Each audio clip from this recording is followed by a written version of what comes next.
Merci d'être avec nous aujourd'hui sur RCF dans La Force des Différences, une émission en reportage, en immersion dans les locaux de la Banque Alimentaire de la Sarthe. Avec nous aujourd'hui Lucie Rioul. Bonjour Lucie. Bonjour. Merci de nous recevoir ici. Vous êtes en pleine activité, là on est en pleine semaine. Vous avez reçu des denrées alimentaires, vous allez les entreposer, les stocker, puis après les distribuer aux structures qui vont ensuite tout simplement les donner aux personnes qui en ont besoin. On va suivre avec vous un petit peu le parcours des denrées qui arrivent ici. Là, on est au bord de la route tout simplement. Il y a un va-et-vient de palettes, de camions. Comment ça se passe concrètement pour que des denrées, des invendus peut-être arrivent ici ? Alors nous avons des partenaires qui nous donc des partenaires aussi bien des agriculteurs, des supermarchés et des industries agroalimentaires qui nous font des dons au quotidien pour nous faire fonctionner. Donc nos missions, nous, c'est que nos chauffeurs bénévoles aillent sur les sites récupérer ces denrées. Et donc là, on a un exemple tout concret. Là, notre collègue arrive avec une palette qui arrive d'une GMS. Donc là, nous, on va prendre notre chariot élévateur pour récupérer la palette dans le camion. À la suite, donc là, on va aller les donner à nos bénévoles qui vont ensuite trier ce qu'on vient de récupérer. Donc trier parce qu'il y a du frais, il y a des légumes, il y a des produits surgelés. Il faut à chaque fois arriver à bien orienter chaque produit vers son bon lieu de stockage en fait. C'est ça, c'est que là, on les récupère, mais à la suite, nous, ces produits-là, ils vont être rapidement redistribués. Et la redistribution, tous nos produits ils sont rangés, stockés.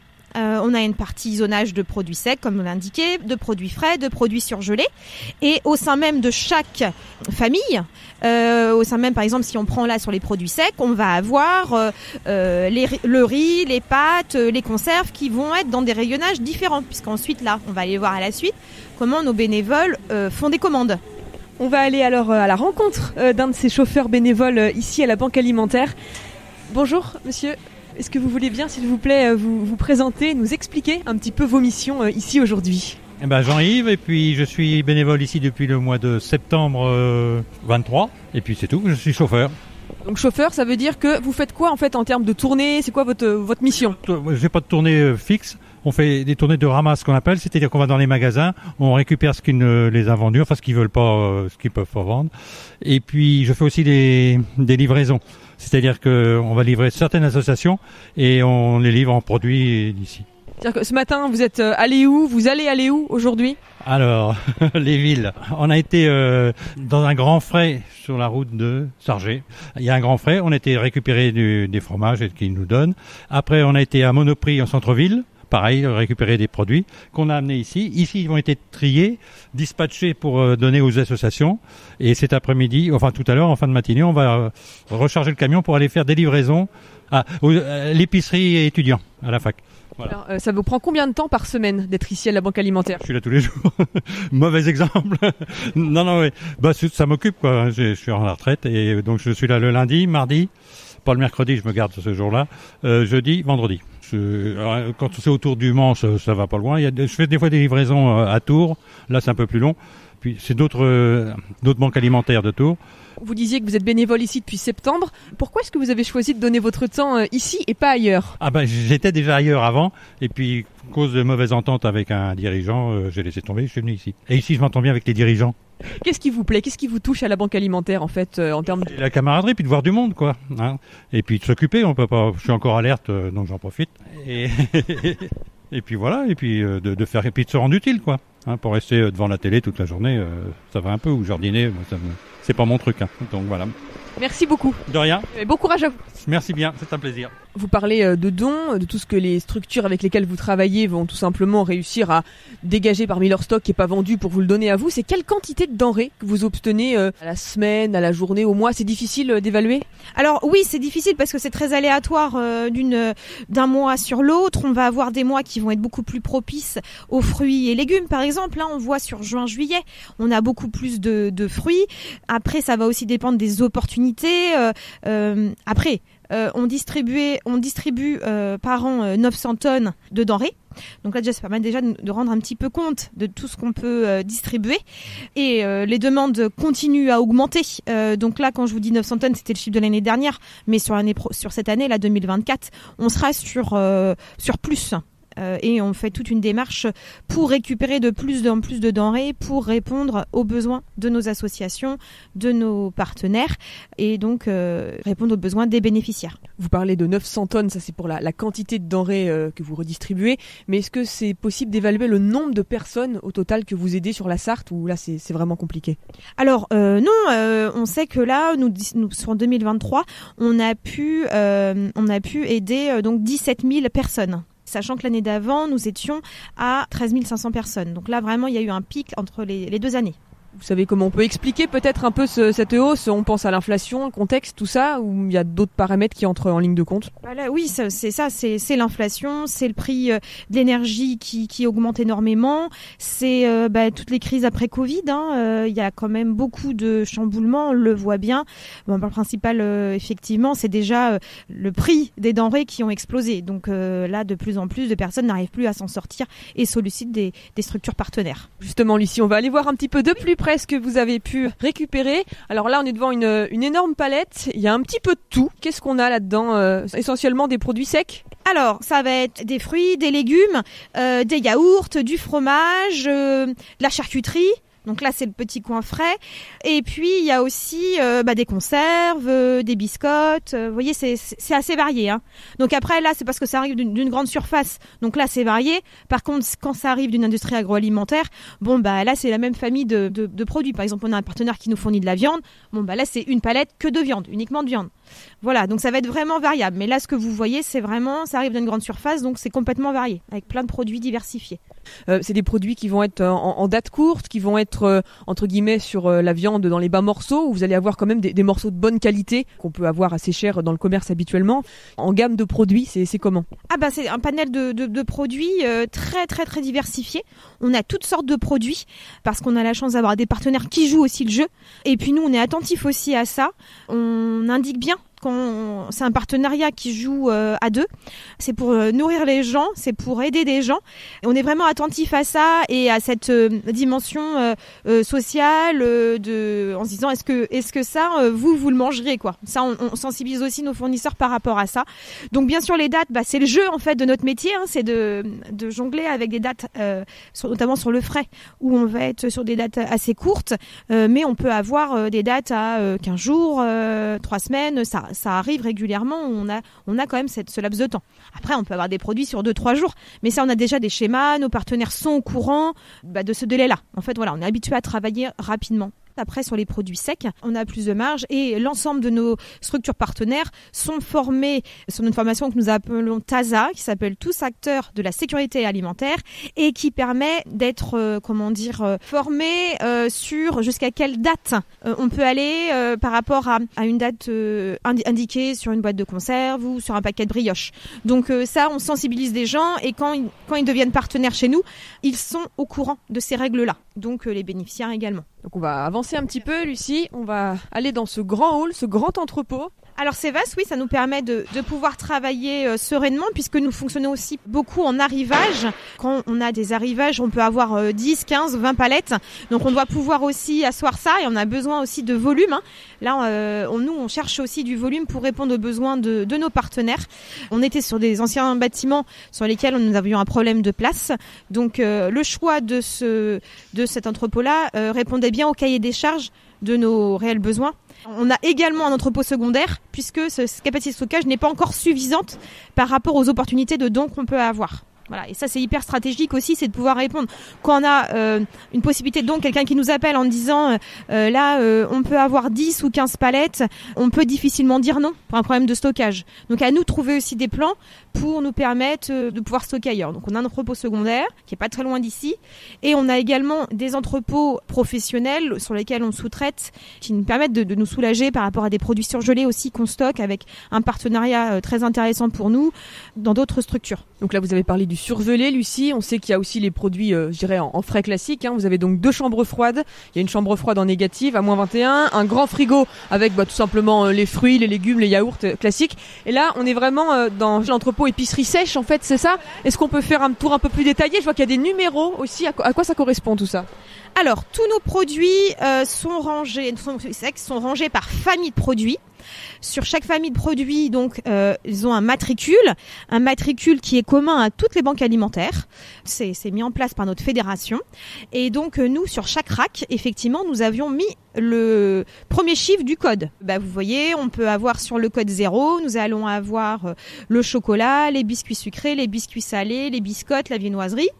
Ça permet à nos bénévoles de pouvoir facilement se repérer par rapport à leur bon de commande pour pouvoir se rendre facilement dans les différents racks. Farine, maïzena, les plats cuisinés, à chaque fois c'est des palettes vraiment très très très importantes. Il y a certains produits qui sont plus difficiles à avoir que d'autres. Alors en fait ça va être variable selon le territoire, puisque bien entendu nous en Sarthe on va avoir, selon les industries agroalimentaires qu'on va avoir, on va avoir une surreprésentation de certains produits, les cornichons ou par exemple la rillette, on va avoir ces produits-là assez aisément.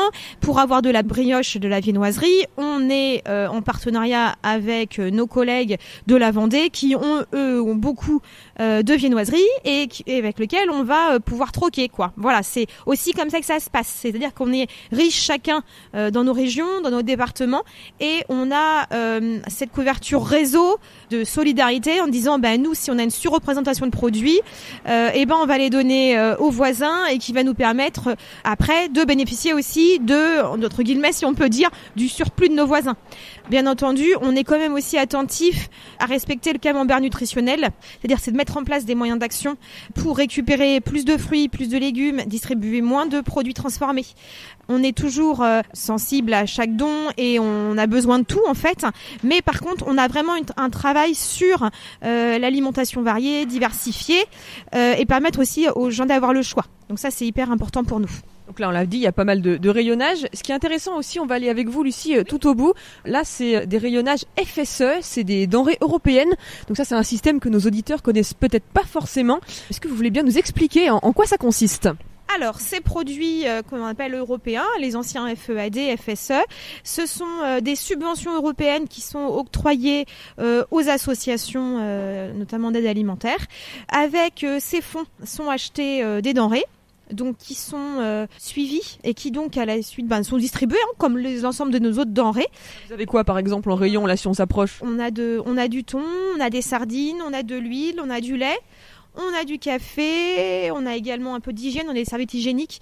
Donc ça va être vraiment variable en fonction des arrivages, mais aussi en fonction de notre département, de notre secteur, de nos besoins, puisque notre fédération nous transmet une liste de produits européens en nous disant on a une enveloppe de tel ou tel budget par rapport au nombre de bénéficiaires que nous avons dans chaque département, et nous déterminons les produits que l'on souhaite en fonction du besoin de nos structures et nous de nos arrivages. On a une enveloppe, on a toute une liste de produits, on prend en fonction des besoins qu'on a pu cerner dans les structures et en fonction de nos stocks. Donc tout ça, ce sont des produits qui sont d'origine française ou bien qui peuvent provenir de n'importe quel pays de l'Union européenne ? Tous ces produits-là, c'est le service achat de la fédération qui s'en occupe. Il y a donc un appel d'offres, parce que vous imaginez bien la quantité que ça peut représenter. On est 79 banques alimentaires, donc c'est un appel d'offres qui est lancé. Après, il y a des critères de quantité, de qualité également, comme vous le décrivez, d'origine.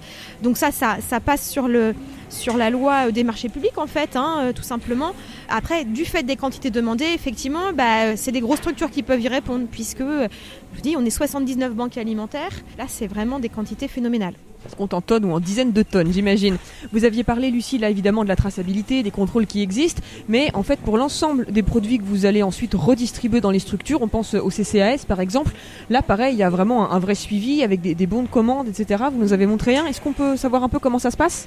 Alors, tous les 15 jours, nous envoyons à nos structures partenaires notre bon de commande qui reprend en fait nos arrivages, aussi bien en produits frais, en produits secs, en produits surgelés. Donc, les structures partenaires le reçoivent, nous font leur commande en fonction de leurs besoins, de leur nombre de bénéficiaires, et nous, on les prépare. Après, sur les jours de passage de nos structures partenaires, c'est calé. On a des structures qui passent toutes les semaines, d'autres tous les jours, d'autres moins régulièrement. Donc, nous envoient en même temps que leur bonne commande en proposant des dates de passage. Parce que là, notre idée aussi, c'est de servir au mieux nos partenaires. C'est de faire qu'il n'y ait pas 3 structures qui arrivent à 14h et nous, du coup, pas pouvoir les servir. Parce qu'on est aussi, il faut qu'on soit rapide à desservir aussi par rapport à la chaîne du froid. Il y a tout ce côté-là où on met du coup 14h, 14h15, 14h30 pour permettre de fluidifier et permettre aux structures de ne pas attendre. Et parmi tous ces bénévoles qui vous aident aujourd'hui, il y a également Jean-Claude avec son gilet orange. Bonjour. Oui, bonjour. Vos missions, là, concrètement, aujourd'hui, c'est quoi ? Alors ma mission, c'est de préparer les commandes qui nous sont données par les responsables, c'est-à-dire un bon de livraison, suivant les associations.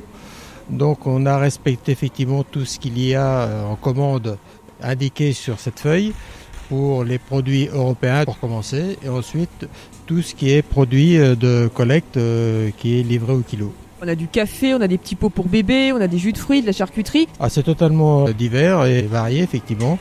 Nous on prend que du sec, c'est-à-dire que tout ce qui est frais c'est pris après au moment de la livraison, bien entendu, pour des histoires de température. Donc nous on ne fait que du sec. Ça fait combien de temps que vous êtes bénévole ici, Jean-Claude ? Ça va faire 10 ans. Ah oui, quand même, c'est un bel engagement. Vous venez combien de temps par semaine ? Le lundi matin, le mardi matin, et quelquefois des réunions. Qu'est-ce que vous aimez ici ? Pourquoi est-ce que vous avez choisi cet asso en particulier ? Alors j'ai été coopté par un ami qui travaillait ici en tant que bénévole, et puis il m'a dit de venir voir comment ça se passait, et puis quand j'ai vu l'ambiance et puis la mission, quoi. Donc c'est une belle mission à accomplir. C'est une part importante effectivement dans l'aide alimentaire pour les personnes qui en ont besoin. Qu'est-ce qui est difficile là comme ça au quotidien ? Vous manipulez quand même des grosses palettes, des quantités assez lourdes quand on voit ce que vous récupérez. C'est assez physique quand même comme engagement. Oui, c'est assez physique. Enfin là, en plus, j'ai une très très grosse commande là. J'ai des 120 kilos, des 100 kilos de produits.